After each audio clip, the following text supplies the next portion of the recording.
School Tet 2019 এই ক্ষেত্ৰত ল'ৰা ছোৱালীসকলৰ মাজত কিছু কনফিউজ হৈ আছে বিশেষকৈ অনলাইনটোৰ ক্ষেত্ৰত আৰু এই বিষয়তে মই কিছু ইনফৰমেশ্যন দিবৰ কাৰণে আগবাঢ়িছোঁ এই যেটো নোটিফিকেশ্যন ওলাইছে এই নোটিফিকেশ্যনটো যিখিনি ল'ৰা ছোৱালী ইলিজিবল হয় এই টেট পৰীক্ষাটোৰ কাৰণে আৰু সেই ল'ৰা ছোৱালীখিনি নিশ্চয় এতিয়ালৈ এডভাৰটাইজটো নোটিফিকেশ্যনটো ধুনীয়াকৈ চাইছে সেই বিষয়ত মই ক'ব নাযাওঁ কিন্তু অনলাইনৰ ক্ষেত্ৰত কিছুমান ল'ৰা ছোৱালীৰ অলপ প্ৰব্লেম হৈ আছে এই প্ৰব্লেমখিনি মই এই ভিডিঅ'টোৰ জৰিয়তে আপোনালোকৰ আগত অৱগত কৰাব বিচাৰিছোঁ প্ৰথম কথা হ'ল আমাৰ প্ৰথম আমি অনলাইনত সিলেক্ট কৰিব লাগিব আপোনাৰ অনলাইন এপ্লিকেশ্যন ফৰ্মত গৈ আমি নেক্সট মাৰিম ইয়াতে নেক্সট মাৰিব আমি ইয়াতে ফাৰ্ষ্ট আছে আমাৰ applied for Assamese medium Bengali medium Bodo medium যোনে যিটো আমি বাৰু অসমৰ কাৰণে যিখিনি আমি অসমীয়া মিডিয়ামত পঢ়িছোঁ সেইখিনি আমাৰ অসমীয়া মিডিয়ামতে মাৰিব লাগিব তাৰপিছত ইয়াতে applicant name father's name mothers name এইখিনি আমাৰ জেনেৰেলি যিবিলাক এপ্লাই কৰা যায় সেইবিলাকত যেনেকুৱাকৈ কৰা হয় সেই ধৰণে ইয়াতে কৰাব লাগিব এড্ৰেছ বাকীখিনি ঠিকে থাকিব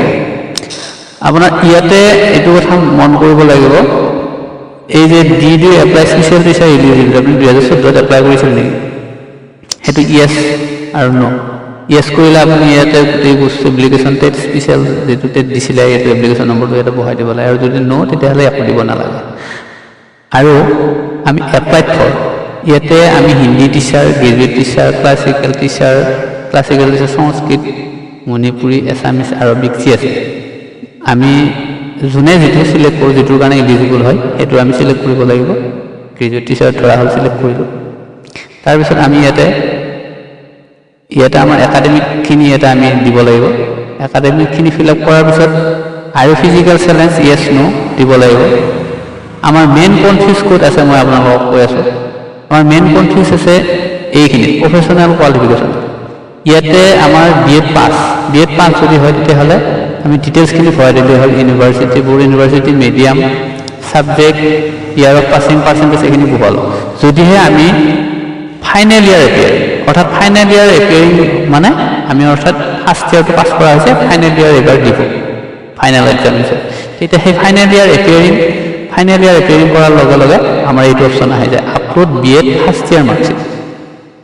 আৰু যিখিনি অলৰেডি পাছ কৰিছে তেওঁলোকে আপলোড কৰিব নালাগে এই কনফিউজটো মই আপোনালোকক অৱগত কৰালোঁ আৰু তাৰপিছত বাকীখিনি জেনেৰেলি আমি ফটো ছিগনেচাৰ যেনেকুৱাকৈ আপলোড দিব লাগে পাছৱৰ্ড দিব লাগে সেইখিনি